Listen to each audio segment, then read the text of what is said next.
সেজন সেবিতে ঈশ্বর। জীব সেবাই হলো প্রকৃত মানব ধর্ম। আমরা প্রত্যেককেই মানবতার পূজারী। ধর্ম কথার এই উৎপত্তিগত অর্থ ধৃ ধাতু থেকে এসছে, যা আমরা ধারণ করি তাই হলো ধর্ম। আমরা মানবিক, এটা আমাদের ধর্ম। আমাদের শিষ্টাচার, আমাদের নিয়মানুবর্তিতা, আমাদের কর্মক্ষমতা এবং আমাদের কর্মের প্রতি যে নিষ্ঠা, সবটাই হলো আমাদের ধর্ম। আর এর বিপরীতে যেগুলো, সেগুলো সবই অধর্ম। বুঝবো কিভাবে? তার জন্য আমাদের নিজের নিজের ধর্মের যারা স্রষ্টা দ্রষ্টা, তাদের জীবনী পড়তে হবে, স্বামীজির জীবনী পড়তে হবে, রামকৃষ্ণ পরমহংসদেবের জীবনী পড়তে হবে, মা শারদার জীবনী পড়তে হবে। আমাদের তো সবসময় সেটা সম্ভব হয় না। তার জন্য আমাদের কিছু জ্ঞানের প্রয়োজন।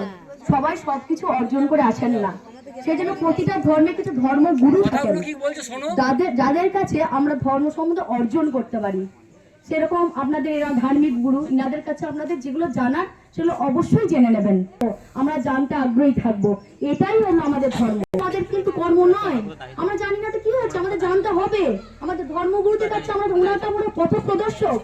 প্রতিটা ধর্ম, আমি যেমন নিজের ধর্মকে ভালোবাসবো, শ্রদ্ধা করব, ঠিক সেই রকম অপর ধর্মকেও সম্মান করব। তা আপনি যদি অপর ধর্মকে সম্মান না করেন, আপনার ধর্মকে কেন অন্যজন সম্মান করবে, শ্রদ্ধা করবে? সেইগুলো শেখাবেন আমাদের ধর্মগুরুরা, যারা আমাদের পথ প্রদর্শক। আমাদের যে হরমোন ঘটিত যে রোগগুলো, থাইরয়েড, প্রেশার, সুগার, সেগুলো বেড়ে চলেছে।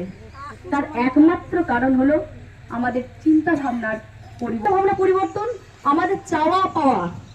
আমরা একটা জিনিসকে টার্গেট করে এগিয়ে যাচ্ছি, সেই জিনিসটা যখন আমার জীবনে ফুলফিল হচ্ছে না, সেটাকে নিয়ে আমরা সারাদিন চিন্তা করতে থাকছি। সেটা করলে তো আমাদের হবেই।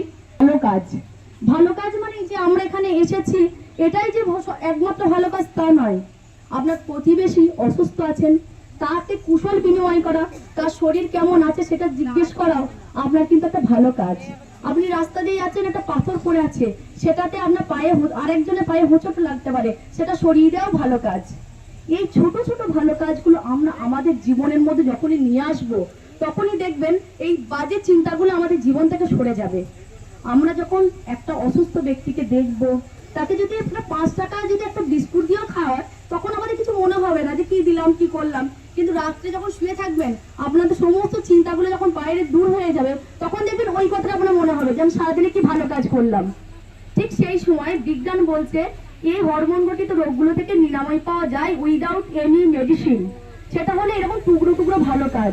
কারণ আমাদের শরীরে ডোপামিন হরমোন বলে এক প্রকার হরমোন নিঃসৃত হয়, যেগুলো খারাপ হরমোনগুলো মানে দূর করতে সাহায্য করে।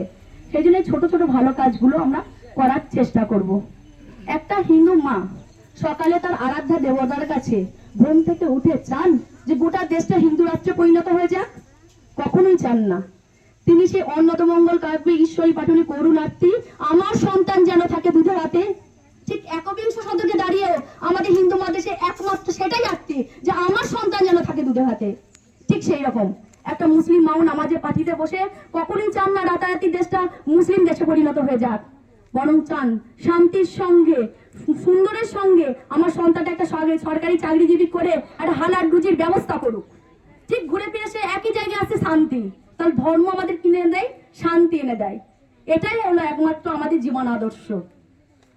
তাই জাতি, ধর্ম, বর্ণ নির্বিশেষে কবি অতুল প্রসাদ সেনের সেই কবিতা লাইনটি আমি মনে করি, হেথায় এসো এসো হে আর্য হিন্দু মুসলমান, এসো এসো আজ তুমি ইংরাজ, এসো এসো খ্রিস্টান, এসো ব্রাহ্মণ সূচি করি মন, ধরো হাত সবাদার, এসো হই প্রতীক হোক অপনীত সব অপমান ভার, মার অভিষেকে এসো এসো তরা, মঙ্গল ঘট হয় নিজে ভরা, সবার পরশে পবিত্র করা তীর্থ নীরে, আছি ভারতের মহামানবের সাগর তীরে। সত্যি তাই, ভারতবর্ষ হলো মহামানবের সাগর তীর।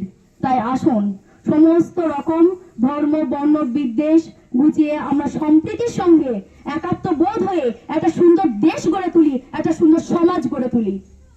নমস্কার।